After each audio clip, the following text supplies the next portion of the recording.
আমরা জানি গতকাল গাজীপুরে যে নির্দয় নির্মম ঘটনা ঘটেছে, এত সাহস তারা পায় কোথা থেকে? এই প্রশ্ন যদি কেউ করে তাহলে এই সরকারের রাজনৈতিক দৈন্যতাই জনসম্মুখে প্রকট থেকে প্রকটতর হয়। বন্ধুরা, এই সরকার কি করবে আর কি করবে না সেটি বড় কথা না।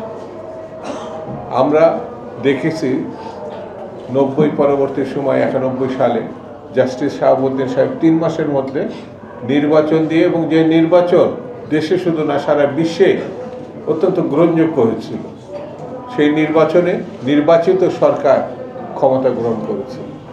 এবং সেই সরকার বেগম খালেদা জিয়ার নেতৃত্বে, যার প্রত্যাশা আওয়ামী লীগ তো করেনি। ভারতের বিমানবন্দরে এক সাংবাদিকের প্রশ্নের জবাবে শেখ হাসিনা বলেছিল বিএনপি খুব বেশি হলে 10টা সিট পাবে। সেই 10টা সিটের পার্টি হাসিনাকে নাস্তানাবুদ করে নাই, হাসিনাকে শুধু পরাজিত করে নাই, হাসিনাকে আস্থা করে নিক্ষিপ্ত করেছে। বন্ধুরা, আমি বেশি কথা আজকে বলবো না, শুধু এতটুকু বলি, হয়তো আরেকটি লড়াইয়ের প্রশ্ন দেখা দেবে। সরকার যদি হুঁশে আসে তাহলে জাতি, দেশ এবং সরকারের জন্য ভালো। আর তা যদি না হয় তাহলে বুঝতে হবে এই জাতি কখনো কাউকে ছেড়ে দেয় নাই, কখনো কাউকে ছেড়ে দেয়। যদি দাবি কি করে আদায় করতে হয় সেটা পাকিস্তানিকে দেখে 71 সালে মুক্তিযুদ্ধের মধ্য দিয়ে তারা তাদের অধিকার 1 সাগর রক্তের বিনিময়ে অর্জন করেছে, 90-এর গণঅভ্যুত্থানে অর্জন করেছে। সর্বশেষ 24-এ ছাত্র জনতা যে সাহস দেখিয়েছে, এই সাহসী জাতি হচ্ছে বাংলাদেশি জাতি। সেই জাতির কাছে কেউ যদি সিদ্ধান্ত নিতে গড়িমসি করে তাহলে কি করে সিদ্ধান্ত নেওয়াতে হয় সেই জাতি কিন্তু জানে।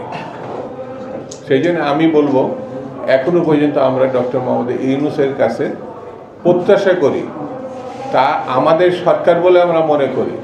এদেশের রাজনৈতিক দলগুলো এখনো তার কাছে, তার উপর থেকে সমর্থন প্রত্যাহার করে নাই। সেই জন্য তিনি অনতিবিলম্বে রোডম্যাপ ঘোষণা করে নির্বাচনের দিনক্ষণ ঘোষণা করবেন, এটা আমরা প্রত্যাশা করি। অনতিবিলম্বে, সময় বয়ে যাচ্ছে, এটিকে অবজ্ঞা করা এই সরকারের, সময়কে অবজ্ঞা করা ঠিক হবে না, সময়কে ব্যবহার করাটাই যৌক্তিক হবে। সেই জন্যই বন্ধুরা, আসুন আমরা ঐক্যবদ্ধ থাকি। ঐক্যবদ্ধ জাতির সামনে কোনো চ্যালেঞ্জ না, যে কোনো চ্যালেঞ্জ সেটি গ্রহণ বাংলাদেশি মানুষ অতীতে দেখিয়েছে, বর্তমানে দেখাচ্ছে, ভবিষ্যতেও দেখাবে। আসুন বন্ধুরা, আমরা ঐক্যবদ্ধ থাকি। সকলকে ধন্যবাদ। খুদা হাফেজ। বাংলাদেশ জিন্দাবাদ।